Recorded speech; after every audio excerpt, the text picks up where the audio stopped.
जा रहे हैं। दया दानम न विद्यते उदरम भरणो जीवा।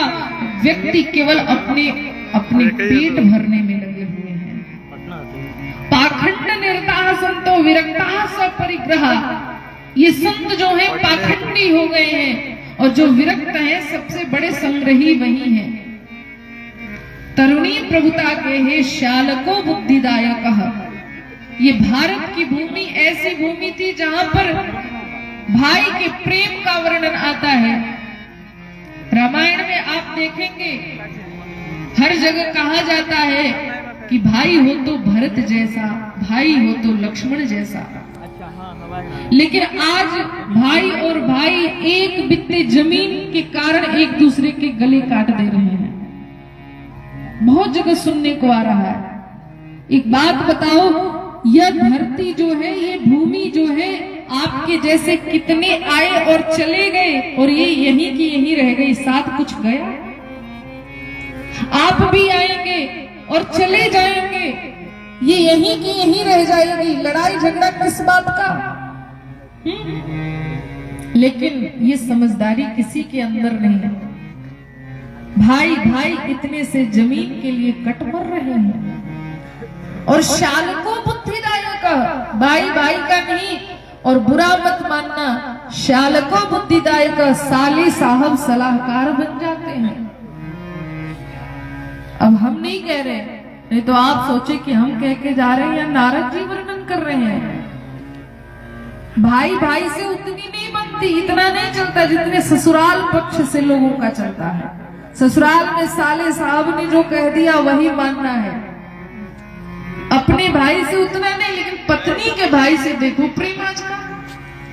ध्यान रखना, साले साहब को केवल और केवल एक रिश्तेदार की तरह समझना, उनका आदर सम्मान करना, लेकिन घर का सलाहकार मत बनाना कभी। हमारे ब्रज में एक कहावत है, दीवार बिगाड़े आरो और घर बिगाड़े सारो। दीवार में यदि ज्यादा अरवा बना देंगे ना, अरवा समझते हैं? दीवार में यदि ज्यादा अरवा बना देंगे तो दीवार बिगड़ जाएगा। और घर में यदि साले साहब को सलाहकार बना देंगे तो घर को नष्ट होने में समय नहीं लगेगा। उदाहरण देख लो आप, शास्त्रों का उदाहरण।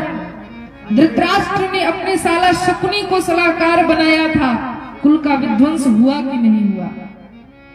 इसलिए कभी भी साले साहब को एक सलाहकार के रूप में नहीं देखना, उनको एक घर का अतिथि मान करके उनका स्वागत सत्कार करना विरोध नहीं है।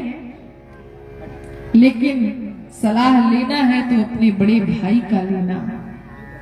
छोटे भाई से प्रेम करना, एक भाई जितना आपका अपना हो सकता है कोई और नहीं हो सकता। इसलिए भाई भाई में सदैव प्रेम करना, कभी विरोध नहीं करना।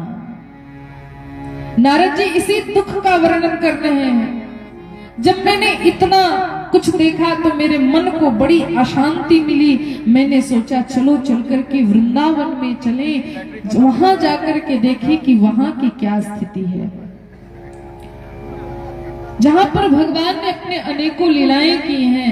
नारद जी महाराज कहते हैं कि हे सनकादि ऋषियों, जब मैं वृंदावन गया, यमुना जी के किनारे मैंने एक दृश्य को देखा।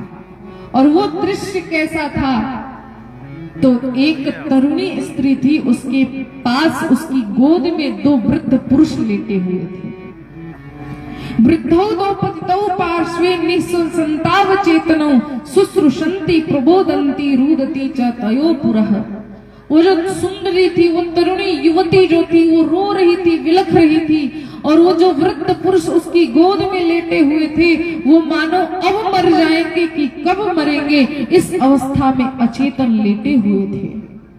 वहां पर तरुणी, अनेक तरुणी स्त्रियां थीं। मैं वहां गया तो थोड़ी देर ठहर गया। स्त्रियों का समाज है, वहां पर जाना ठीक नहीं।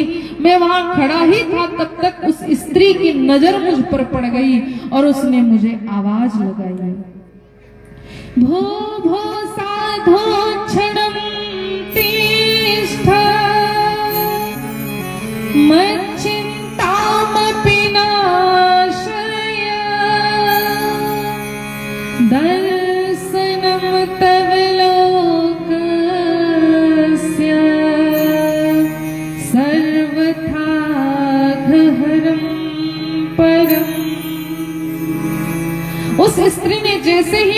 देखा, आवाज लगाई, भोवो साधो क्षणं तिष्ठ मत चिंताम पिनाशय। हे साधु, हे महात्मन, हे नारद जी, थोड़ी देर ठहर जाइए और मेरी चिंता का निवारण कीजिए। मैं ठहर गया और उस स्त्री से जाकर के पूछा, तुम कौन हो और ये वृद्ध पुरुष तुम्हारे कौन लगते हैं, और ये जितनी स्त्रियां हैं ये कौन है? कासित्वम काव्यमोचेमा नार्यः कः पद्मलोचना। ये सारी स्त्रियां कौन बैठी हैं तुम्हारे समक्ष? उस स्त्री ने कहा कि हे नारद जी, मेरा नाम भक्ति है। अहम भक्ति रीति ख्याता युमौ में तनयो मतो ज्ञान वैराग्य नामानो काल योगेन जर्जरो। मुझे सब भक्ति के नाम से जानते हैं। अहम भक्ति रीति ख्याता इमो में तनियो मतो। ये जो आपको दो वृद्ध पुरुष दिख रहे हैं, यह कोई और नहीं, मेरे ही बेटे हैं। इनका नाम ज्ञान और वैराग्य है। और ये जो स्त्रियां हैं, ये गंगा आदि समस्त नदियां हैं। मेरे दुख के कारण यहाँ पर आई हैं। मेरे दुख का कारण भी आप सुनिए। मेरा जन्म द्रविड़ देश में हुआ। उत्पन्ना द्रविड़ेश अहम वृद्धिम कर्णाटके गता क्वचित क्वचित महाराष्ट्रे गुर्जरी जीर्णतां गता। मैं द्रविड़ देश में उत्पन्न हुई, कर्नाटक में पली बड़ी और कहीं कहीं महाराष्ट्र में सम्मानित हुई। लेकिन जैसे ही मैं गुजरात में चल कर के आई, वहां पर लोगों की ऐसी स्थिति है कि किसी के अंदर भक्ति ज्ञान वैराग्य नहीं, और हम तीनों की ऐसी दशा हो गई कि तीनों ही वृद्ध हो गए और मानो अब बचेंगे ही नहीं। तो मैं जैसे तैसे करके अपने पुत्रों को लेकर के वृंदावन धाम की ओर आई, और वृंदावन धाम की सीमा में मैंने जैसे ही प्रवेश किया, वैसे ही मैं तुरंत सुंदरी नवयुवती हो गई। लेकिन मेरे पुत्रों की अभी भी वही अवस्था है। हे नारद जी, आप मेरे इस दुख का निवारण कीजिए, क्योंकि आपके सिवा मेरे दुख का निवारण करने वाला कोई नहीं। यह क्यों है? ऐसा क्यों हो गया? आप बताओ, क्या संसार में ऐसी विपरीतता शोभा देती है कि मां तरुणी रहे, उसके समक्ष उसके पुत्र वृद्ध हो जाएं? ऐसा शोभा नहीं देता। इसलिए हे नाथ, हे नारद जी, ऐसा कोई उपाय कीजिए ताकि मेरे दोनों पुत्र स्वस्थ हो जाएं। नारद जी ने कहा, देवी घबराओ मत, यह दारुण कलयुग है, और इस कलयुग के प्रभाव के ही कारण तुम तीनों की ऐसी अवस्था हुई।